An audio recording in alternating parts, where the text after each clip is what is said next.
Aloha, Exiles. My name is Mark, and I am the Casual Exile. Hey, today we are going to take you through the first area in Path of Exile 2. By now, you saw my introductory video, and you saw my second video, What Class Should I Take? You know that I'm going to play a witch, so we're going to start the game off fresh right at the beginning. We're going to take that witch through the first area called the Riverbank. I'm going to give you a bottom line up front, what you can expect. And then we're going to reach the town of Clearfell Encampment after we kill that first boss, the Miller. Let's do it. I'm going to click on that and then hit the continue button, and we'll watch the intro video. What? The witch is escaping! Kill him!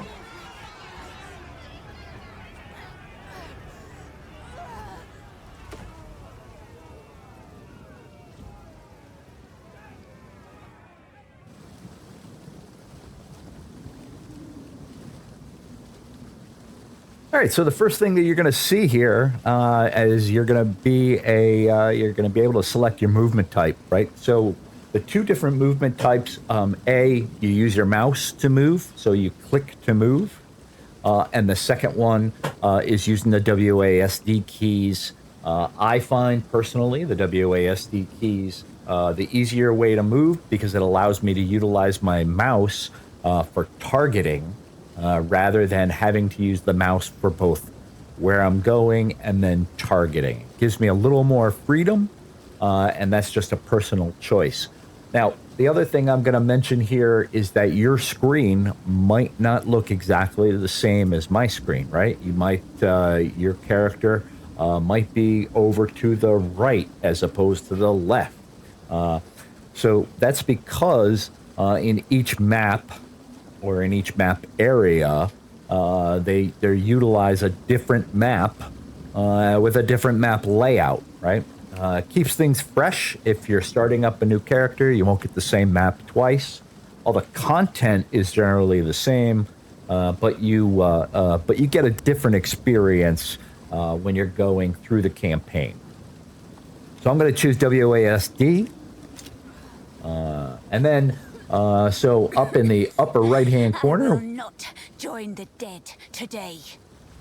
Oh, sorry. I guess she's not going to join the dead today. So up in the upper right-hand corner, you have your map, and that is so you can see where you're going. Another way to get to your map is to bring it up in full screen, and that is by hitting the tab key. So if you're using WASD, right? Easy to take your ring finger and just hit that tab key to see where you're at if you don't feel like looking over the upper right hand portion of the screen. What else? So we've got in the bottom, right? You've got your life and your shield. What is a shield? So shield is not the thing that you're holding in your hand, right? That's a physical shield. But what we're talking about in this context is energy shield. Energy shield, think about it as an invisible barrier, much like the Invisible Woman, Sue Storm of Marvel Comics, right? She's got this invisible barrier that she can put around her that protects her. So that will be decremented before your life is decremented. Additionally, in the Runes of Aldor League, right, we have another it's called Rune Shield, and it kicks in after your life has been depleted. So you've got your shield, which is your primary protector. You've got your life, and then you've got your Rune Shield, which is really to your saving grace. That's on the left-hand side. You can also see your life flask and your mana flask. Right, so if you start to run low on your life flask, right, you want to hit that one key, and that one key will then decrement your flask, and it will refill your life, depending on what kind of a flask you have. Same thing for your mana flask, right? If your mana goes down and you need to refill that mana, you hit the 2 key, and it'll refill your mana for you, or it'll refill a subset of that mana. To the left of that, we have our menu, button, right? So inventory, skills, passive tree, character screen, world screen, social, etc. All of these have hotkeys. So you can see, like, hitting I, my inventory comes up. G, my skill tree comes up, etc., etc. Next to that, our microtransaction shop. So microtransactions are things that Path of Exile sells that don't have a direct impact on the game, right? So if you buy a helmet and it looks nice, it doesn't convey any additional stats. It's just cosmetic only. The other thing that you can buy in the microtransaction shop is you can buy stash tabs, which are very valuable. They help you to keep stuff in your stash, and some other things that you can buy, tracking scrolls, etc. On the right-hand side, this is where you're going to put your skills. So at the top, you've got your left, middle, and right mouse button. So every time I click my left mouse button right now, I'm going to perform an unarmed strike because I don't have a weapon. And then underneath, you have 5 configurable buttons, or I'm sorry, slots to put in whatever you need to. So I have mine mapped to Q, E, T, and F. And then my my mouse button 4 to this one. Now, how do you change these? What you do is you go into your options, you go into your input, and then you can change any button that you want to any key that you want, whatever is most comfortable for you. On the far right, you have your mana. And if you are a melee player, you will have your rage. Later on, what we're also going to see with your mana is spirit. And so spirit is kind of your internal chi, right? So that allows you to do things like auras.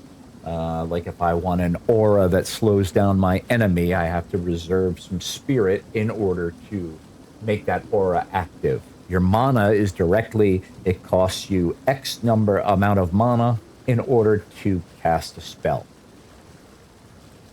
All right, so with that, let's get going. By the first ones, you're alive. So as it say in the little hint bar at the bottom, left click to talk to those non-player characters. You also see anything that you can interact with that looks like a T, might be a spike. I don't really know, but let's give it a shot. I'm glad to see another living soul. Oh dear, you've one foot in the grave. What happened to you? The miller went off to warn Clearfell about a strange sickness plaguing our men. I was fixing to go after him until that bloody thing got to me first. Now, all those who drowned in the flooding, suddenly they ain't so dead no more. I would appreciate it if you could...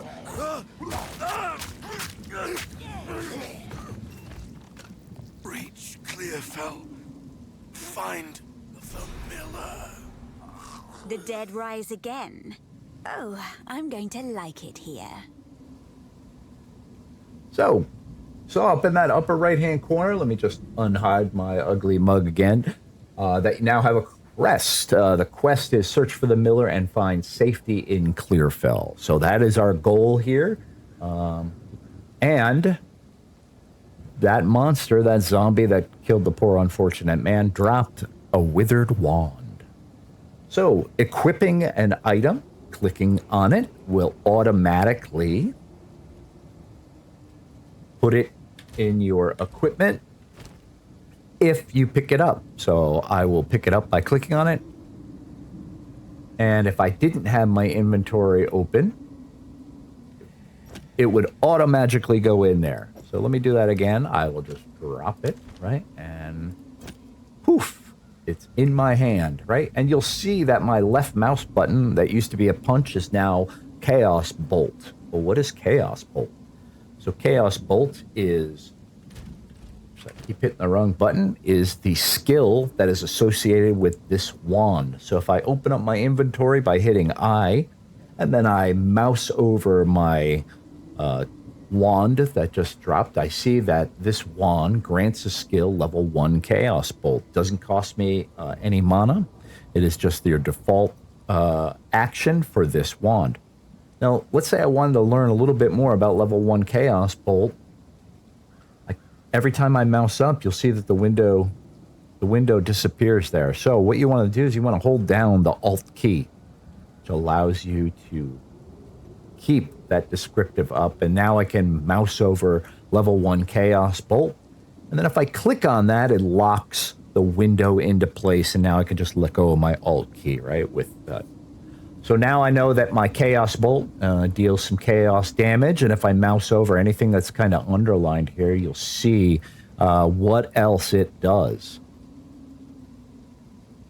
If I get quality, and we'll talk about quality in a later video, right? I can increase the projectile speed of my Chaos Bolts that I spit out from my wand. All right, so let's close all this. And let's get back to moving around. So I'm just going to follow the map. Again, the map's up in the upper right. And we're going to go until we see a monster. Oh, there they are. So I'm using my mouse. I'm going to highlight the monsters and just hit that left click. Now, when I'm attacking, I like to use a circular pattern. It helps keep me moving at all times. It ensures that the monsters have to constantly change direction in order to get to me. And it just makes me feel safer. So whatever you want to do, and however you like to move to stay away from the monsters is good with me, right? If you're a melee character, right, you're gonna want to get up close and personal. If you are a ranged character like I am, you're going to want to keep your distance. So one of them dropped a shield, and as you can see, this shield is white. White means normal. White means that it does not have any special magic properties associated with it. So we're going to pick that up. And I automatically equipped it because I do not have anything in that slot. And it grants me another skill, Raise Shield, which again automatically put that there. Now you're probably wondering for yourself, hey, you're a magic user. You shouldn't be able to use shields.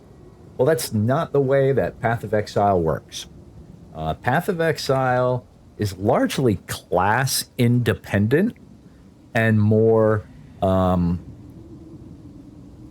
attribute dependent. And what's an attribute? So I'm going to open up my character screen and I'm going to show you, right? So the three main attributes are your strength, your dexterity, and your intelligence, right?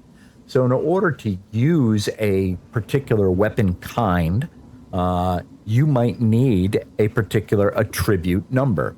Your attribute number might be, in order to use a heavy club, you might need a strength of 10. Well, if I don't meet that strength of 10, I obviously can't use that club. But in terms of spells, abilities, and equipment, largely, it is independent of the class that you play. Obviously, some of them aren't going to work as well as others for a particular class, but that's a little bit of trial and error and back and forth and experimentation, which is a great part of this game. So let's continue on. I have my shield. And I'm just gonna continue Pathetic creation. to get these guys. I'm gonna follow my map. I am a completionist when it comes to maps. I like exploring the entire map to see what I can find. It's more fun for me. You are absolutely welcome to skip back and forth and all over the place if you want to. It's totally up to you. Oh, look, hey, it's a large chest. So let's open that up. Oh, it's a rattling saber. So what does a rattling saber do? Gives me level 1 skeletal warriors. Ooh, that sounds pretty good. So I'm going to go into my inventory. I'm going to pick up the rattling saber, and I'm going to replace my shield with it. And look at that. I get a couple of skeletal minions. One of the other things that you might have noticed about what I just got, I got some spirit. Spirit of 100. That means I have a pool of 100 spirit to spend. So what I'm going to do is I'm going to go into my character screen. I'm sorry, wrong, not my character screen. I'm going to go into my skill screen. Skill screen. Say that 5 times fast. I'm going to look at Skeletal Warrior, and it says the first 2 minions summoned have no base spirit reservations. That means I'm always going to have 2. But if I want to get a third one, it's going to cost me 60 spirit. Okay, that sounds great. Let me do that. Now, if another one, I need 120 spirit, which I don't have, so I can't get. A couple of other things that you'll notice next to each of your skills, right? You have this little arrow. If you click on that little arrow, it gives you a lot more details about how much damage, how many projectiles something fires, how long it takes to cast it, critical, what happens when it hits him, etc. And you can do that for every skill is in your skill tree, right? So by default, you get 3, 6, 7, 8, 9 skills. 9 skills. 1, 2, 3, 4, 5, 6, 7, 8, 9. And then you primarily get whatever you can have additional skills for if you have different types of weapons. Some uniques grant multiple skills. And you can tell if it's a by default and you're getting it for free skill by this sword and axe that shows up here. To the right of your skills, you'll see that there are what look like sockets, and that's exactly what they are. And we're going to put a different type of gem in them, and it's going to be called a support gem. So there's 3 types of gems, and I'll put what those are up on the screen for you. The first one is called a skill gem. We'll get our first skill gem in just a couple minutes. The second is called a support gem. Like I just said, it goes into your support sockets. And the third one is called a spirit gem. And the spirit gem are associated with skills that take spirit. And so they are separate from your regular skill gems, which consume generally mana or rage. All right, moving on. Let's go kill these monsters that I see up here. My little minions are going to attack. That's good.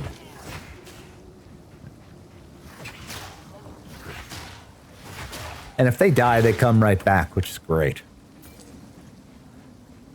At some point, I think I'm going to run into a monster that is going to start spitting some stuff at me. And I just want to show you that. And that's really another reason why I keep moving around the way I do. Is because I don't want to get hit by any projectiles. But first, I'm going to hit this large chest. And this large chest is going to give us our first... It's going to give us our first skill gem. So we're going to pick it up. This oozes darkness.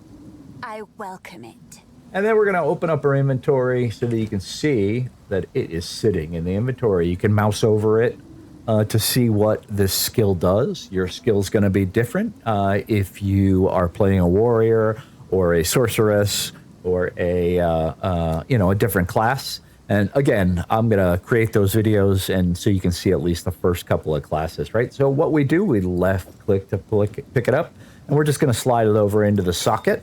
And now we're going to bind it to a key, and I'm going to bind this to my right mouse button. So now if I left click, I am doing my chaos bolt, and if I right click, I'm doing I just found my path to power. I just found my path to power, and I right clicked and I used in unearth. Close everything, and let's continue down the path. Now I have 2 skills. Hey, wait a minute. Where's this path? Oh, there it is. There's the bridge, rickety bridge. Hey, what's the checkpoint? Look at that. We have a little helper here. Refresh your life, your mana, as well as your flasks. You can only use them once, though, so don't expect to go get one and then come back and use the same one twice. And additionally, if you happen to die, trust me, we're going to die a lot. You respawn at the last active checkpoint. But when you die, it respawns all the monsters in the area, so just be aware of that. Okay, continuing on.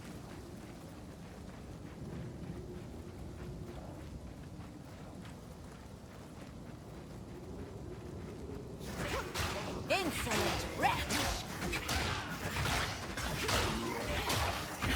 I use my new skill, Unearth. You can see that these guys are highlighted, meaning that they're dead. So I unearth them. Hey, look at that. I got some more minions.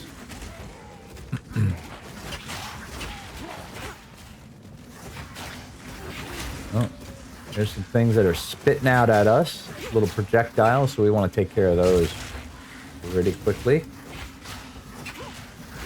Avoid those projectiles if you can.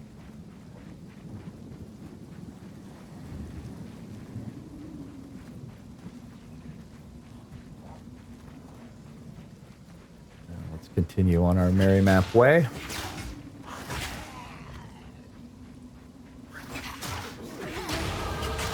Hey, what just happened? Of true power. Hey, so I just leveled up. So now's a good time to show you the passive tree. Oh, wait, you got a mob there. All right. Now I'm going to show you the passive tree. So press P to enter the passive tree, and we're gonna hop right into it. Whoa, look at how massive this thing is. Look, I can scroll all the way around. This is literally hundreds and hundreds of different options. So each one of these nodes within the passive tree does something different, gives your character an additional benefit. Sometimes there's a little bit of a kicker with that, so it'll give you a great benefit, but it might take a little bit away from you at the same time. Depending upon your class, that will make the determination of where you start on your passive tree. So since I'm a witch, I'm going to start at the top of the passive tree. If I was a sorceress, I believe I start at the same place? No, I might be wrong there. I can't exactly remember. You know what? You're going to start someplace different. We've got 6 different spaces. There are 12 different character types. So I think that you start out in the same place. Bottom line, for right now, we're not going to focus too much on the passive tree because really this can get overwhelming very, very quickly. Suffice to say, what you are looking for in the early stages of the game is to maximize your damage, right? You want to make sure that we are killing things easy, that they are dying, so that we're not in turn dying, right?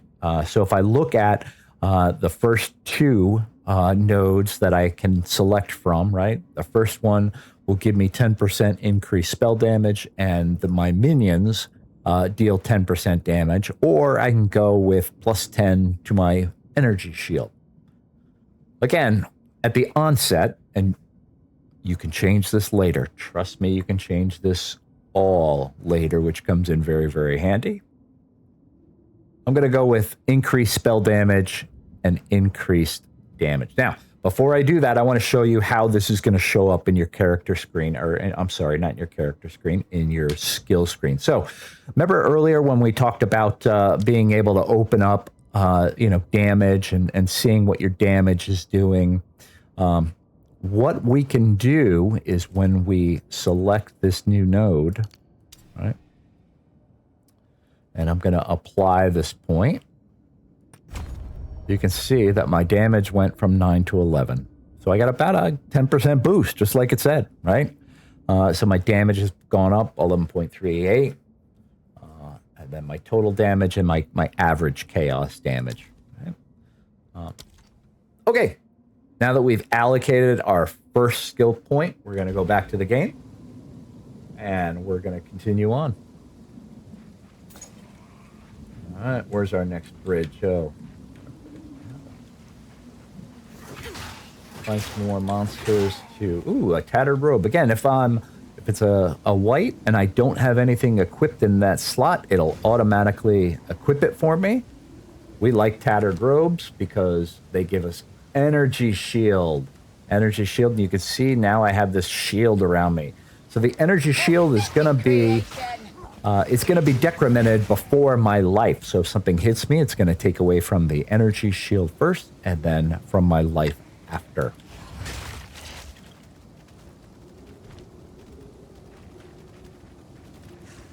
Keep that note.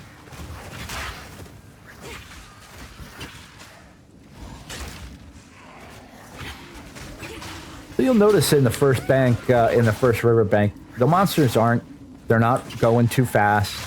They're not swarming on you. There's not too many of them. There's, a handful at a time.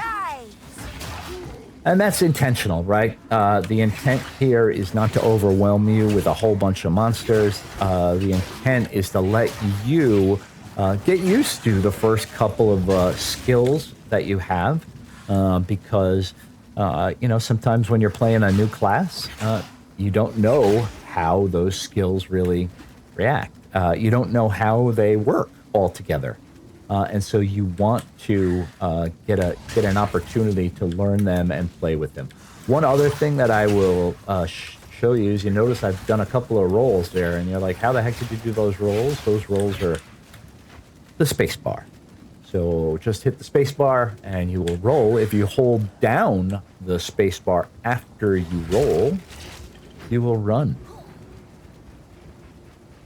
As long as you keep holding that space bar down, you will run. However, if you get hit while you're running, you're going to get heavy stunned. And heavy stun basically takes you out of commission for a good couple seconds, and it is likely that you will take a lot of damage from monsters if they happen to be near you.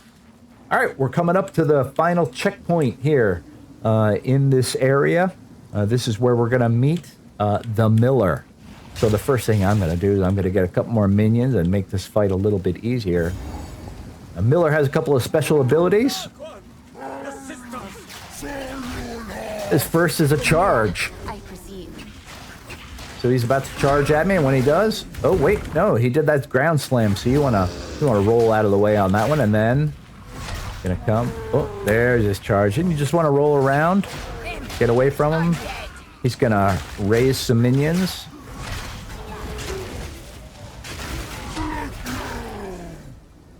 See, dodge. Whoop. There you go.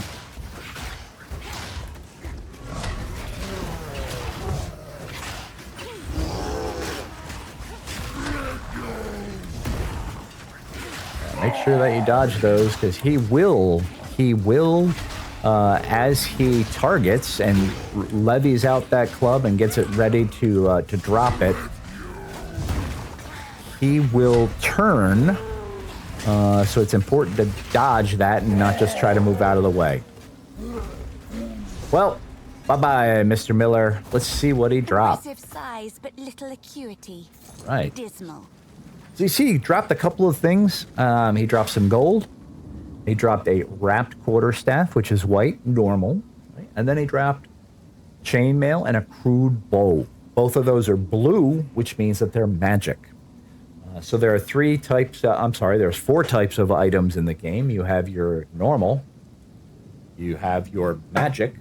You have your rare, which are yellow. And then finally, you have your uniques, which are orange. So as you can probably tell, your whites can be made into magics, which can be made into rares, but rares can't be made into uniques. Uniques are unique. So let's pick up all this stuff. And that is about it. Well done. Please come inside. Mortimer says, well done. We are ready to enter into Clearfell encampment. I will see you at the next video. I really, really hope that you have enjoyed this first video, getting us through the first section of the game. If you did, and you want to see more like this, please hit that subscribe button. I would really appreciate it. Hey, take care, Exiles. I am the Casual Exile.